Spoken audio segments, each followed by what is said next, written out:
নমস্কার বন্ধুরা, হেসেল বনলক্ষ্মীতে আপনাদের সকলকে স্বাগত। আজকে আমি হাজির হয়েছি আপনাদের কাছে কচু পাতার এক রেসিপি নিয়ে। দেখুন, কচু পাতা দিয়ে বানিয়েছি, কত সুন্দর,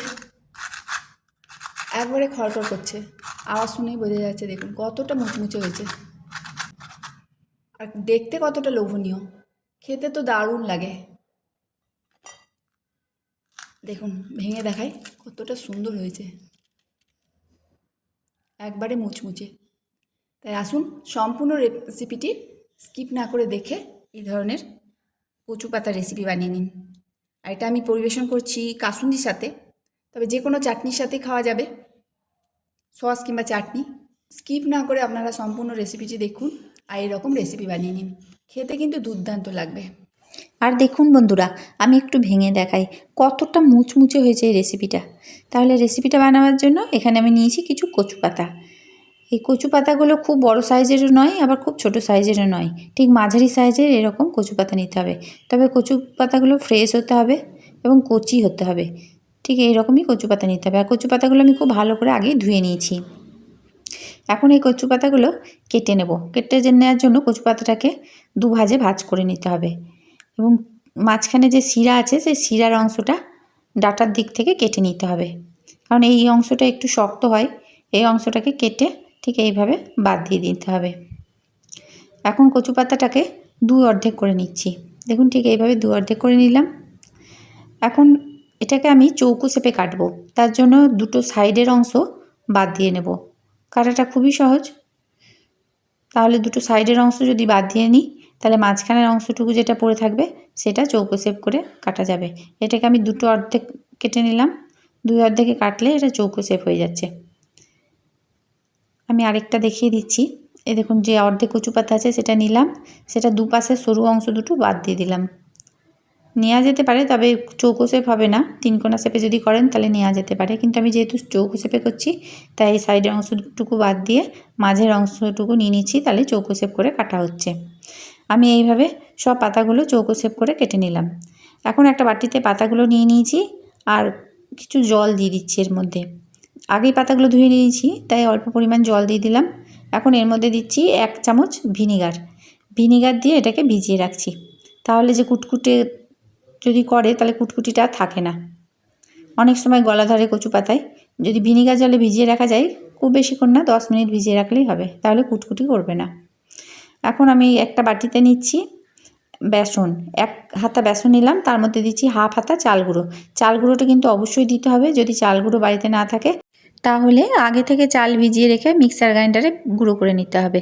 এখন এর মধ্যে দিচ্ছি হলুদ, দিচ্ছি পরিমাণ মতো লবণ, আর দিচ্ছি কালো জিরে, দিচ্ছি সামান্য পরিমাণ জোয়ান, আর দিচ্ছি আমচুর গুঁড়ো। আমচুর গুঁড়ো যদি না থাকে তাহলে লেবুর রস দিতে হবে, মানে কিছুটা টক দিতেই হবে, না হলে কিন্তু কুটকুট করবে। দিয়ে দিলাম লঙ্কা গুঁড়ো আর সামান্য হিং, আর দিচ্ছি আদা কাঁচা লঙ্কা বাটা। এখন এটা খুব ভালোভাবে একসঙ্গে সমস্ত উপকরণগুলোকে মিশিয়ে নিতে হবে।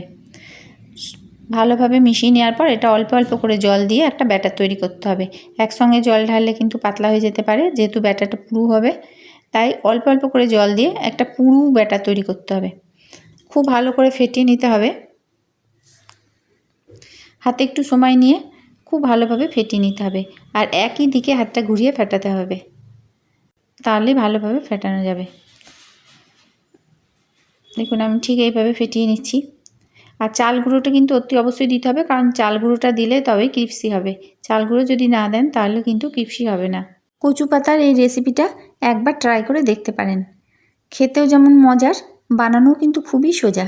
গরম গরম কচু পাতার এই রেসিপি গরম ভাতের সাথে খেতে ভালো লাগে। তাছাড়া যদি স্ন্যাক্স হিসাবে খান তাহলে সস কিংবা যে কোনো চাটনির সাথে খাওয়া যেতে পারে। আর রেসিপিটা খেতে এতই ভালো হয় যে বোঝাই যাবে না এটা কচু পাতা দিয়ে তৈরি। বাচ্চারা তো খেতে খুবই ভালোবাসবে। দেখুন আমি ঠিক বেসনটা এইভাবে ফেটিয়ে নিলাম। আমি একটা চামচে করে তুলে দেখিয়ে দিচ্ছি কতটা পুরু হয়েছে। এটা একটু পুরু করেই গুলতে হবে। এই দেখুন ঠিক এই রকমই পুরু রাখতে হবে। আমি চামচে দাগ কেটে একবার দেখিয়ে দিচ্ছি। এই দেখুন বেসনটা মিলে যাবে না, একটার সাথে একটা বেসন মিলে যাবে না, এরকম ফাঁক থাকবে। এখন এর মধ্যে দিচ্ছি কসকসে গরম তেল, 2 চামচ মতো গরম তেল দিয়ে দিলাম। তেলটা কিন্তু দিতেই হবে, তাহলে বেশি মুচমুচে হবে। কসকসে গরম তেল বেসনের মধ্যে দিয়ে বেসনটা আরেকবার খুব ভালো করে গুলে নিতে হবে। যদি এই গরম তেল দেওয়া হয় তাহলে অনেকক্ষণ পর্যন্ত মুচমুচে থাকে, 4-5 ঘন্টা মুচমুচে থাকবে। এখন যে কচু পাতাগুলো ভিনিগার জলে ভিজিয়ে রেখেছিলাম 10 মিনিট হয়ে গেছে, তাই কচু পাতাগুলো তুলে নিচ্ছি। জল থেকে ছেঁকে তুলে নিলেই হবে, কারণ কচু পাতাতে জল ধরে না, তাই আর কচু পাতাগুলো মোছার দরকার নেই, শুধু তুলে নিলাম। এদিকে তেল বসিয়েছি, তেলটাও কসকসে গরম হয়ে গেছে। এখন একটা করে কচু পাতা নিয়ে গোটা কচু পাতার এপাশ ওপাশ দুপাশ বেসন মাখিয়ে তেলে ছেড়ে দিচ্ছি। যেমন বেগনি ভাজা হয় সেইভাবেই কচু পাতাতে বেসন মাখিয়ে একটা একটা করে তেলে ছেড়ে দিচ্ছি। আশা করি আপনাদের রেসিপিটা খুব ভালো লাগবে, আর যদি ভালো লেগে থাকে তো প্লিজ একটা করে লাইক দেবেন। এই চিপসগুলো একদিকটা ভাজা হলে অপর দিকটা উল্টে নিতে হবে, বেশ মুচমুচে করে ভেজে নিতে হবে। আর রেসিপিটা আপনাদের কেমন লাগছে তা একটু কমেন্ট করে জানাবেন। ভালো লাগলেও কমেন্ট করে জানাবেন, খারাপ লাগলেও কমেন্ট করে জানাবেন। তবে নিশ্চিন্তে খেয়ে দেখতে পারেন, গলা একদম কুটকুট করছে না। যারা ভাবছেন যে খেলে গলা কুটকুট করবে, কিন্তু একদম কুটকুট করছে না। এইভাবে লালচে লালচে যখন ভাজা হয়ে যাবে তখন এগুলো তুলে নিতে হবে। দেখুন বন্ধুরা, এগুলো আমি এখন তেল থেকে তুলে নিচ্ছি, আর তেলটা ঝরিয়ে ঝরিয়ে তুলে নিতে হবে, ওই তেলেই আবার ছেড়ে দিচ্ছি। এগুলো কিন্তু খেতে কিন্তু খুবই ভালো লাগে, তাই ট্রাই করে দেখতে পারেন। আর যদি ভালো লেগে থাকে তো চ্যানেলটিকে সাবস্ক্রাইব করে দেবেন, তার সঙ্গে পাশে থাকা বেল আইকন প্রেস করে দেবেন, যাতে আমি যখনই কোনো নতুন ভিডিও ছাড়বো তার নোটিফিকেশান আপনাদের মোবাইলে আগে পৌঁছাবে। এইভাবে আমি সমস্ত চিপসগুলো ভেজে নেব আর গরম গরম পরিবেশন করব কাসুন্দি দিয়ে। সমস্ত রেসিপিটি দেখার জন্য হেসেল বনলক্ষ্মীর তরফ থেকে অসংখ্য ধন্যবাদ।